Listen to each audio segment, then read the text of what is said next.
The wind howled, rain lashed down, thunder roared angrily. It was a night for staying indoors, tucked up tight in bed, but not for our group of brave or perhaps foolish friends.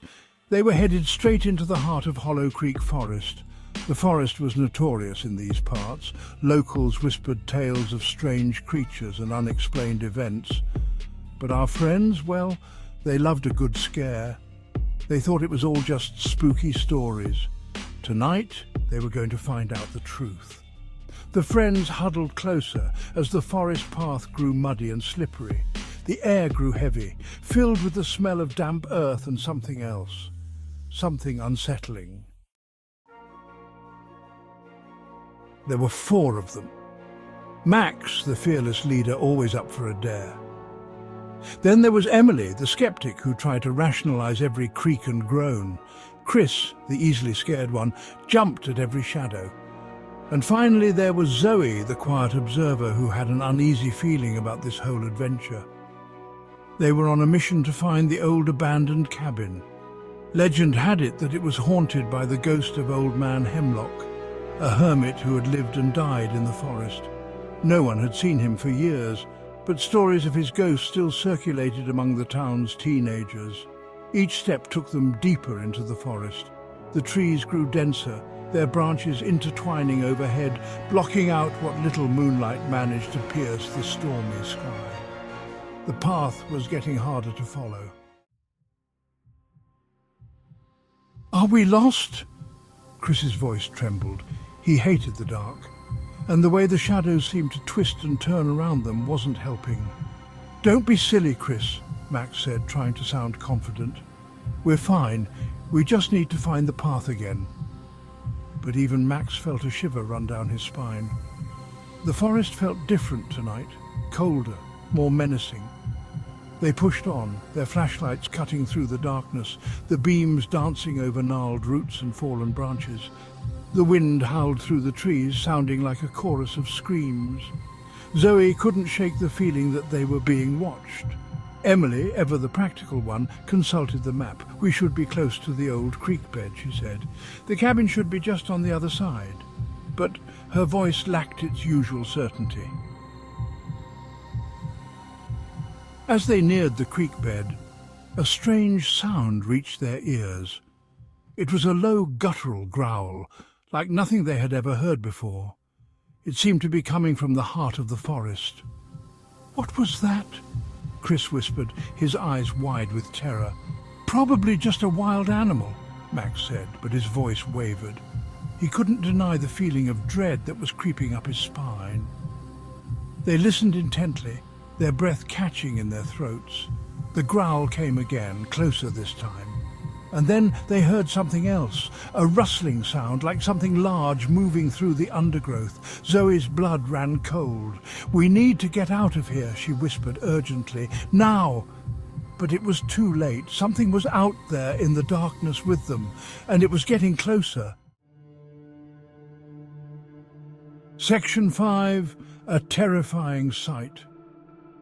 2 glowing red eyes pierced the darkness, fixing their gaze on the terrified teenagers.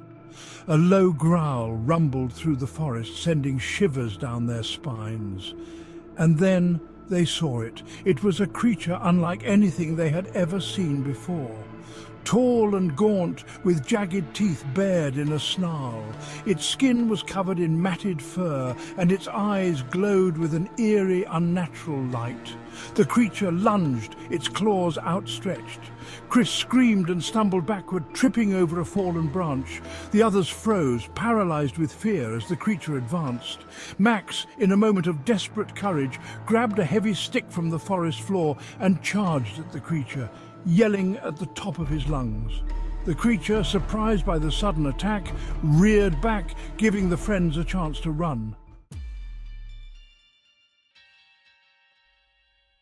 Section 6. Running for their lives! "Run!" Max shouted, scrambling to his feet.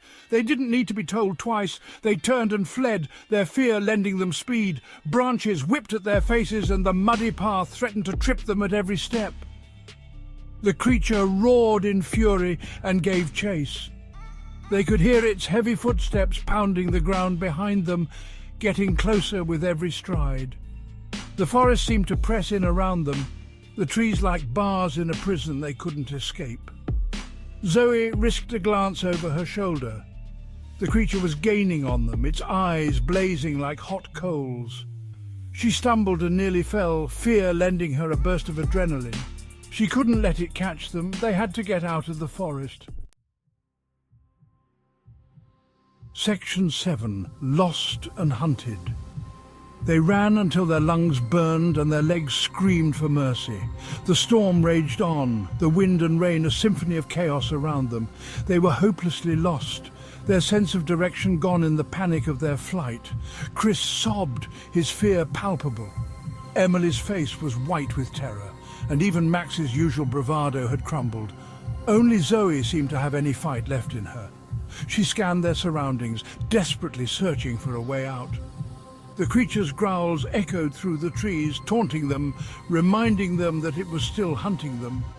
They were trapped, and the forest held them captive in its terrifying embrace. Section 8. A Glimmer of Hope. Just when all hope seemed lost, Zoe spotted it. A faint light flickering in the distance. It was a beacon of hope in the otherwise impenetrable darkness. "Look!" She pointed, her voice hoarse with exertion. "A light!" They stumbled towards it, their exhaustion momentarily forgotten. As they got closer, they realized it was coming from a small cabin, its windows glowing warmly. It was the old Hemlock cabin, the very place they had been searching for. But now, it wasn't a source of fear, but a potential refuge. They had to take the chance. The creature was closing in.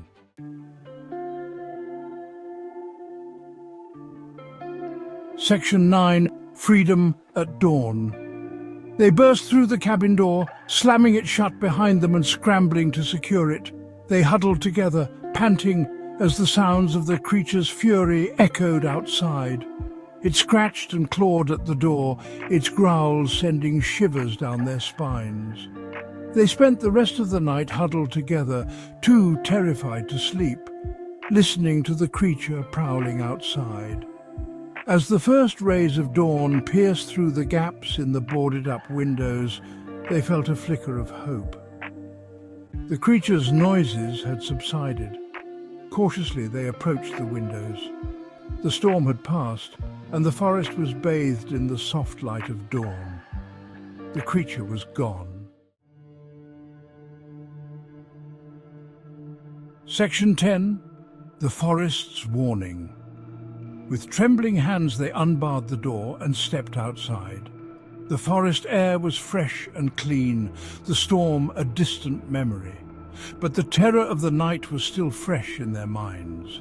They wasted no time in making their way back to the edge of the forest, their steps quicker now, their eyes constantly scanning their surroundings. They never wanted to spend another minute in Hollow Creek Forest. As they emerged from the tree line, they cast one last look back at the dark and silent woods. The forest held its secrets close, a silent warning hanging heavy in the air. They had escaped with their lives, but they would never be the same.